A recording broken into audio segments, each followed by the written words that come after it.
G'day everybody.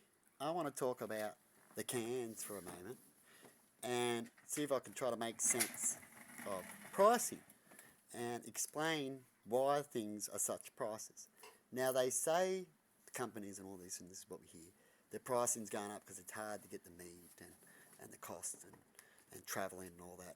And maybe a company's charging more than another because they're getting their food from a further source, and that's probably why they go to fail or charge you more.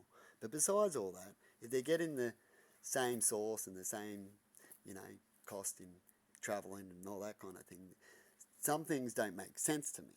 Like when it comes to food, like when it comes to cat food, they've got all these different flavours, right?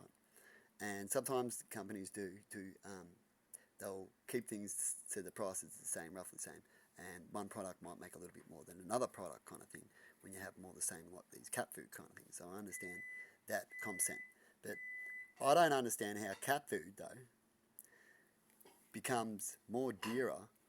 So for 60 cents more you can buy the dog food, right? And it's only 100 grams less. So this is a dollar. How much is that? That's $2. $2, and these are $2.60. Yes. Right? So for 60 cents more, instead of you're saving a dollar 40, but be 100 grams short. So you may as well say you're saving $1.20 or so like that to get this dog food can if you had to feed animals, and would feed more animals than to get this cat food can. Sorry, I just need to point something out. It's more than 100 grams because that's 400 and that's 700 grams. Yeah, and so this is only 100 grams off 800, double that. Oh yeah, sorry, yep, gotcha.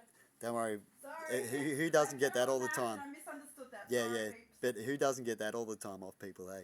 Yeah, sorry. And you can tell these people, make sure that you don't interrupt unless you really know what you're talking about or talk about afterwards. And they still interrupt. Yeah, I'm But sorry. that's okay, and she'll feel shit, and that's misunderstood part of that, learning, yeah. right? And even me speaking this can make you feel more shit because we're on the video, and that's all part of learning, like interrupting live television and stuff like that. But yeah, what I said before was right before Emma got a little bit of math and confusion. And so 60 cents more, but only 100 grams off, which is not much, and you'll save yourself, it would have been $1.40, but because you're 100 grams off, you're saving about $1.20 or so difference, right, to buy more bigger cans, right, to feed your animals. So what I'd like to say in the end is, why did this company charge so much for its food than this company? Is it because of the reasons of travelling and stuff like that, which would be a reason why they would fade out, and this one will do better because it can get its resources more locally to keep the prices down? Or is it this company just likes to charge more money? You wouldn't know unless we have a news program or something like that, like 60 Minutes, that used to do a lot of this stuff back in the day, and check up exactly how much profits it costs to make it all, and see what their profit rating is. Because more likely, if I'm right, these people will have a high profit rating because they're overcharging, they're making more money than they need to, so it'll have a high profit rating, which their shareholders love and all that kind of stuff, which I think is stupid because it should be more about the people and making money and not about the shares. The shares can make a lot of problem helping shareholders, as far as I'm concerned. Then what this company is, this one's not making so much profit. The weird thing about it is this one, does this company make more money than this one with the shares? That could happen. And this guy's just, the company's being greedy, withholding profits. You never know. But anyway, I'm getting right into it. But I thought I'd chuck out the difference cost.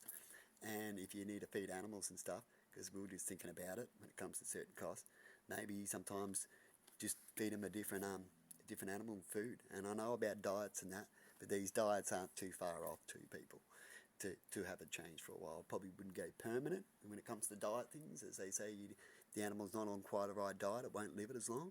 But when it comes to saving money at certain times, little changes will help a lot. So when it comes to feeding animals, that little change, I'd go that for sure, than to keep buying cat food. And then that company will, if it's not good for it, where it's suffering with money while the food costs has gone up, well, it's going to be sad for that company, and it's just the way things are, and maybe they can do something, but this company's just going to do better because their resources are close, and the prices is just better when it comes to that.